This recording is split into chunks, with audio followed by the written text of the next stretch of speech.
श्रीलंका जिस आर्थिक संकट से जूझ रहा है उसकी जड़ में है ईंधन की कमी।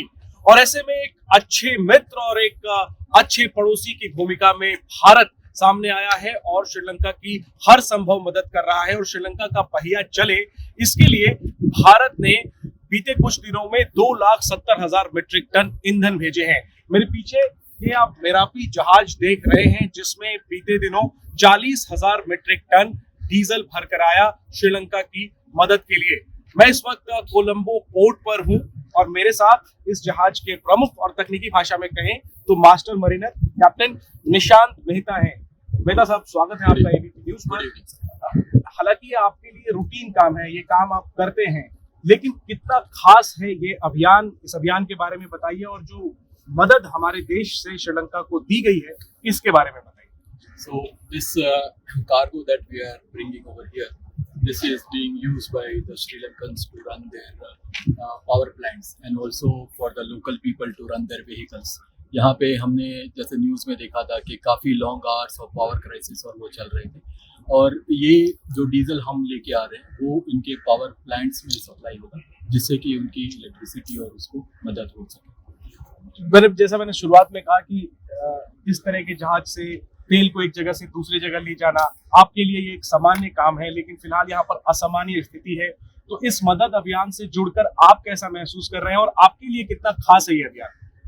So we have come in contact with a lot of Sri Lankans locally over here who come on board our vessels, and they are expressing their deep gratitude to India and the people of India for helping them in their hour of crisis. Also हमने जैसे news में देखा था that iconic cricketers जो है यहाँ के Sanat Jayasuriya, Arjun Rana, they have also expressed their gratitude to India for helping Sri Lanka in their need of the hour in their crisis. जी, और इसके बाद आखिरी में मैं चाहूंगा थोड़ी तकनीकी भाषा में बता दें कि इतना बड़ा जो जहाज है इसमें 40,000 मीट्रिक टन डीजल आया है, तो कहाँ रहता है डीजल? और ये जो हम बड़े बड़े मोटे मोटे पाइप देख रहे हैं, थोड़ा सा आप अगर बता दें कि डीजल कैसे इस पे लोड किया जाता है और फिर जब हम कहीं लेके आते हैं तो वहां से फिर अनलोडिंग कैसे होती है? तो ये सेम ये पाइप्स होते हैं हमारे पास। शिप में छोटे छोटे टैंक्स होते हैं, वेल टैंक्स है हमारे जी, एंड वो टैंक्स में ये कार्गो हम डीजल ऑयल लोड करते हैं, ये पाइप्स के थ्रू हम लोग लोड करते हैं। एंड सेम जब हम यहाँ पे डिस्चार्ज पोर्ट में आते हैं तो ये कार्गो, ये पाइप्स कनेक्ट होते हैं जो कि शोर के और टर्मिनल के होते हैं, और हम हमारे पास हर एक टैंक में हमारे अपने पंप्स होते हैं जिससे कि हम ये कार्गो यहाँ पे डिस्चार्ज कर सकते हैं टर्मिनल के लिए। कितना रिस्की होता है ये? सर ऑयल टैंकर है, रिस्क फैक्टर काफी ज्यादा है।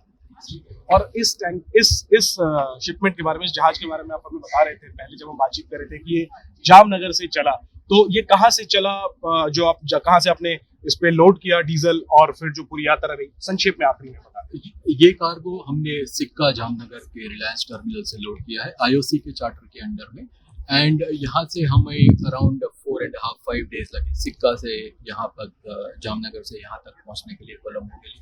हम 1 तारीख को निकले थे सिक्का से और यहाँ पे हम 6 तारीख को पहुँचे। और हाल में ही ऐसा एक और कंटेनर जो है 40,000 मीट्रिक टन डीजल का, वो भी कोलंबो पोर्ट पर आया है। उसके पहले भी हमने, और ये हमारा सेकंड शिपमेंट है, इसके पहले हमने जो फर्स्ट शिपमेंट किया था वो हमने पारादीप पोर्ट से किया था उड़ीसा से, और वो भी हमने यहाँ पे 3rd वीक ऑफ मार्च में कोलंबो में डिस्चार्ज किया। शुक्रिया निशांत मेहता जी हमसे बात करने के लिए भी, और मुसीबत की इस घड़ी में श्रीलंका तक मदद पहुंचाने के लिए भी, क्योंकि वाकई में हम देख रहे हैं कोलंबो में और कोलंबो के आसपास के इलाकों में कि लोगों को बड़ी दरकार है इस वक्त ईंधन की, खासतौर पर। तो 40,000 मीट्रिक टन डीजल के साथ ये मेरापी जहाज कोलंबो के तट पर लगा हुआ है, इसमें से डीजल अनलोडिंग की जा रही है और ये डीजल काम आएगा श्रीलंका के बिजली घरों को सुचारू रखने के लिए, ताकि श्रीलंका को बिजली मिल सके। ये डीजल जाएगा पेट्रोल पंप के जरिए गाड़ियों की टंकी तक, ताकि श्रीलंका का पहिया चल सके। और ये इकलौता जहाज नहीं है, ऐसा ही एक और जहाज हाल में 36,000 मीट्रिक टन पेट्रोल के साथ भी आया। हमें कैप्टन निशांत मेहता ने बताया कि एक और 40,000 मीट्रिक टन क्षमता का डीजल का जहाज जो है, डीजल कंटेनर वाला जहाज जो है, वो भी बीते दिनों में आया है। और अब तक जो भारतीय दूतावास है, उच्चायोग है श्रीलंका में, उसके द्वारा जो जानकारी दी गई है, 2,70,000 मीट्रिक टन ईंधन श्रीलंका को भारत के द्वारा पहुंचाया जा चुका है। और ये सारी कवायद इसलिए चल रही है ताकि श्रीलंका का पहिया चलता रहे, श्रीलंका के लोग जिस मुसीबत में हैं वहां से उबर सकें। जाहिर सी बात है वो अपने दम पर ही उभरेंगे और इसको लेकर के भी श्रीलंका में एक जबरदस्त बहस चल रही है राजनीतिक। लेकिन मुसीबत की घड़ी आन पड़ी है और ऐसे में बहुत जरूरी है अपने पड़ोसी, अपने साथी के साथ खड़े रहने की, और उसी भूमिका में भारत फिलहाल नजर आ रहा है। अहम बात यह है कि श्रीलंका के लोग भी, श्रीलंका का नेतृत्व भी भारत की इस भूमिका के प्रति कृतज्ञ है, सराहना कर रहा है, और साथ ही साथ चूंकि हालात खराब हैं तो अनुरोध भी कर रहा है कि भारत अपना मदद अभियान जारी रखे। और निसंदेह भारत का मदद अभियान यूं ही चल रहा है जो जारी रहेगा। कोलंबो के पोर्ट से जैनेंद्र कुमार, एबीपी न्यूज, श्रीलंका।